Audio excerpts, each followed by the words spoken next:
साथियों, भारतीय जनता पार्टी की B team है ओवैसी की AIMIM। असदुद्दीन ओवैसी है भाजपाई तोता और वोट ध्रुवीकरण की काठ की हांडी होगी फेल। मोदी जी को हार नजर आती है तब वो असदुद्दीन ओवैसी की AIMIM को अपने झोले से वोटों के ध्रुवीकरण के लिए निकाल लाते हैं ताकि हिंदू मुसलमान की सियासत में विकास और तरक्की की नाकामी छिप जाए और फिर सरकारों से कोई सवाल ना पूछे जाएं। तेलंगाना प्रांत से आने वाले असदुद्दीन ओवैसी तेलंगाना में सिर्फ हैदराबाद के पुराने शहर के तथाकथित नेता हैं। तेलंगाना की 119 सीटों में से विधानसभा की केवल 9 सीटों पर चुनाव लड़ते हैं। तेलंगाना की एक ऐसी पार्टी जिसका अस्तित्व 9 सीटों तक हो, वो बिहार में आकर 24 सीटों पर चुनाव क्यों लड़ रही है? सवाल यह है। और किसकी मदद के लिए 9 सीटों की तेलंगाना पार्टी बिहार की 24 सीटों पर चुनाव लड़ रही है? सवाल यह भी है।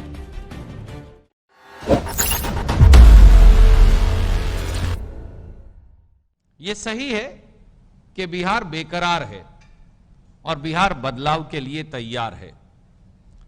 नई उम्मीदों, अपेक्षाओं और आकांक्षाओं के साथ महागठबंधन की जीत ही बिहार में, नॉर्थ बिहार हो, सीमांचल हो या बाकी इलाके हों या केंद्रीय बिहार का हिस्सा हो, बिहार के भविष्य की, उज्जवल भविष्य की गारंटी है।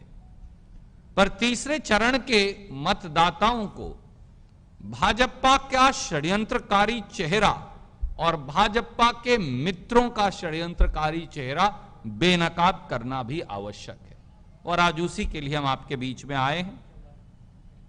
साथियों, भारतीय जनता पार्टी की बी टीम है ओवैसी की AIMIM।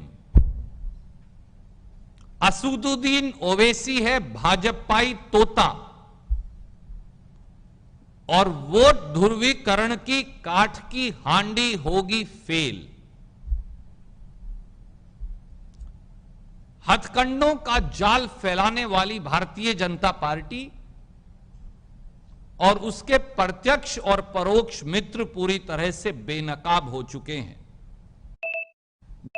मोदी जी को हार नजर आती है तब वो असदुद्दीन ओवैसी की AIMIM को अपने झोले से वोटों के ध्रुवीकरण के लिए निकाल लाते हैं ताकि हिंदू मुसलमान की सियासत में विकास और तरक्की की नाकामी छिप जाए और फिर सरकारों से कोई सवाल ना पूछे जाएं।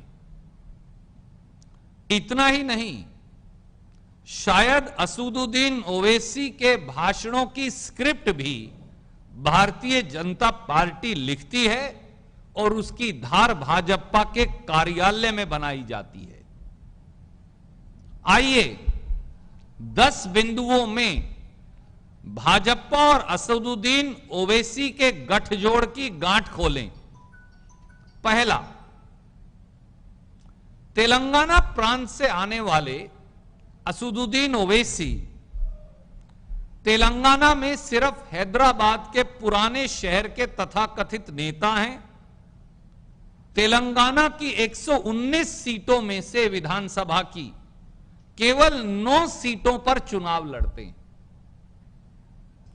तेलंगाना की एक ऐसी पार्टी जिसका अस्तित्व 9 सीटों तक हो, वो बिहार में आकर 24 सीटों पर चुनाव क्यों लड़ रही है?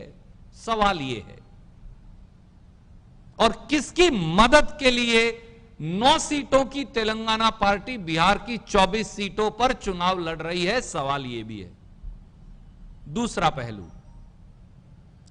जो राजनीतिक दल अपने खुद के प्रदेश तेलंगाना में पुराने हैदराबाद शहर से बाहर चुनाव ही नहीं लड़ता, पूरे हैदराबाद में भी नहीं लड़ते, ओल्ड हैदराबाद शहर से बाहर चुनाव ही नहीं लड़ता, वो महाराष्ट्र, यूपी, झारखंड और अब बिहार जैसे प्रांतों में आखिर चुनाव क्यों लड़ता है? जो राजनीतिक दल एक पूरे शहर का चुनाव भी नहीं लड़ता तेलंगाना में, वो यकायक महाराष्ट्र, यूपी, झारखंड और बिहार में चुनाव क्यों लड़ता है? यह आज विचार का विषय है और वो चुनाव भी विशेष इलाकों में लड़ता है। तीसरा, तेलंगाना में ओवैसी जी के गठबंधन की सरकार है। तेलंगाना में ओवैसी जी और तेलंगाना राष्ट्र समिति की सांझी सरकार है। तो टीआरएस, पर टीआरएस तो मोदी समर्थक है, तेलंगाना राष्ट्र समिति तो मोदी समर्थक है। तो क्या टीआरएस की पीठ पर सवार असदुद्दीन ओवैसी जी फिर क्या मोदी समर्थक हैं? सवाल यह उठता है। चौथा पहलू, तेलंगाना राष्ट्र समिति तो खुले तौर से डंके की चोट पर मोदी जी के साथ खड़े हो सीएए और एनआरसी की समर्थक है। ओवैसी जी का गठबंधन पार्टनर जिसके साथ वो सत्ता में सवार हैं, तेलंगाना राष्ट्र समिति, वो तो मोदी जी के साथ खड़ी है और सीएए और एनआरसी की नंगी समर्थक है। पर असदुद्दीन ओवैसी तो टीआरएस के साथ खड़े हैं। तो फिर परोक्ष रूप से क्या यह भारतीय जनता पार्टी का समर्थन नहीं? सवाल यह भी उठता है। और साथियों, बिहार में असदुद्दीन ओवैसी और एआईएमआईएम का गठबंधन बहुजन समाज पार्टी के साथ है। पर पूरे बिहार ने देखा कि इस चुनाव के बीचों बीच बहुजन समाज पार्टी ने तो उत्तर प्रदेश में बीजेपी को समर्थन दे दिया, तो बसपा बीजेपी के साथ है और असदुद्दीन ओवैसी बसपा के साथ है। तो फिर परोक्ष रूप से क्या ओवैसी भाजपा का समर्थक नहीं हुए? सवाल यह है। छठा पहलू, आंध्र प्रदेश में असदुद्दीन ओवैसी ने जगनमोहन रेड्डी की वाईएसआर पार्टी का चुनाव में समर्थन देकर प्रचार किया। पर वाईएसआर तो अब एनडीए का हिस्सा है, मोदी जी के साथ है। तो फिर क्या परोक्ष रूप से ओवैसी मोदी जी के साथ नहीं हुए? सीधा सवाल है। सातवां, हैदराबाद में पिछले 15 दिनों में जल भराव से 15 लोग मर गए, जहां ओवैसी जी का संसदीय क्षेत्र है, और पूरे तेलंगाना में 50 लोग मर गए। सरकार भी ओवैसी जी की है। पर अपने संसदीय क्षेत्र और अपने शहर हैदराबाद में जल भराव से मरने वाले और वहां संपत्ति का नुकसान हो, जल भराव में फंसे लोगों की मदद की बजाय असदुद्दीन ओवैसी सीमांचल की बाढ़ का इंतजाम करने का झूठा वादा कर वोट बटोरने में लगे हैं। जो व्यक्ति तेलंगाना की राजधानी में 15 लोगों को अपने संसदीय क्षेत्र में मरने से बचा नहीं सकता, वो सीमांचल की बाढ़ का क्या खाक इलाज करेगा? सवाल यह है। आठवां, फूट डालो और बंटवारा करो कि भाजपाई रणनीति ओवैसी जी अब सीमांचल में भी ले आए हैं।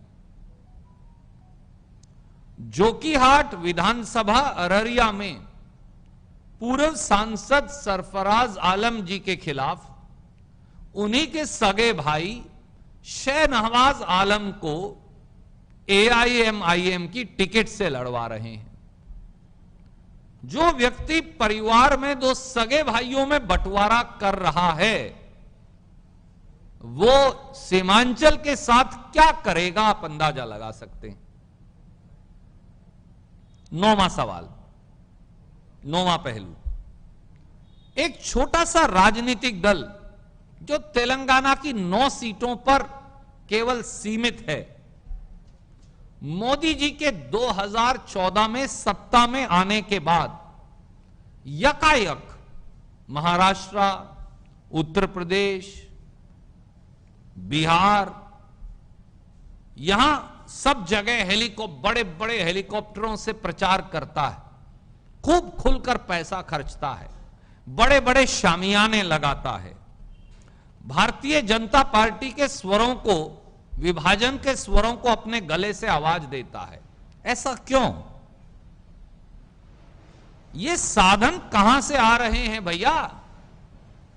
9 सीटों वाली पार्टी के पास ये करोड़ों रुपए का साधन कहां से आ रहा है और कौन जुटा रहा है? सवाल ये भी है। 10वां पहलू, मोदी जी ने अपने सब राजनीतिक विरोधियों के खिलाफ ईडी, सीबीआई, इनकम टैक्स, इनका खुला खेल खेला है। पर क्या कारण है कि असदुद्दीन ओवैसी और उनकी पार्टी की और कभी भी ईडी, सीबीआई और इनकम टैक्स ने मुंह करके भी नहीं देखा? यह भी तो बताएं, इसका क्या कारण है विशेष अनुकृपा का? तो दोस्तों, एक और बड़ी रुचिकर बात है, असदुद्दीन ओवैसी जी के पास 7 विधायक तेलंगाना में हैं, उनकी सरकार है, 7 के 7 विधायक अल्पसंख्यक वर्गों के हैं, मुस्लिम माइनॉरिटी से हैं, पर उन्होंने एक आदमी को भी सत्ता में हिस्सेदार नहीं बनने दिया, मंत्री नहीं बनाया, टीआरएस से मंत्री नहीं बनवाया, टीआरएस सरकार में, जिसने वहां अल्पसंख्यक वर्गों के लोगों को ताकत से मरहूम कर दिया हो, अलग कर दिया हो, माफ कीजिए, अलग कर दिया हो, वो यहां सामान्य वर्ग या अल्पसंख्यक वर्गों को ताकत देगा कैसे? सवाल ये भी है। सच्चाई यह है दोस्तों, भारतीय जनता पार्टी के गेस्ट आर्टिस्ट, अतिथि कलाकार असदुद्दीन ओवैसी पूरी तरह से बेनकाब हो चुके। ज्यादा दिन भारतीय जनता पार्टी और AIMIM नाम की काठ की हांडी वोटों के ध्रुवीकरण के लिए चलने वाली नहीं।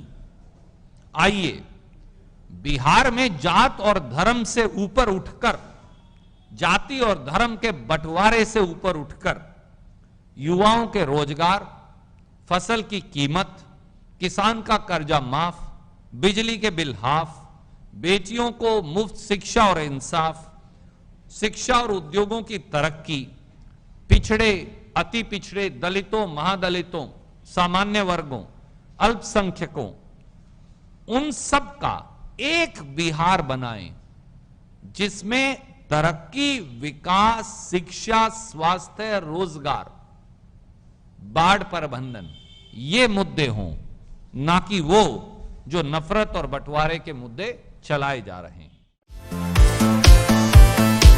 अगर आपको हमारे वीडियोस पसंद आए तो प्लीज लाइक करें, सब्सक्राइब करें और शेयर करें।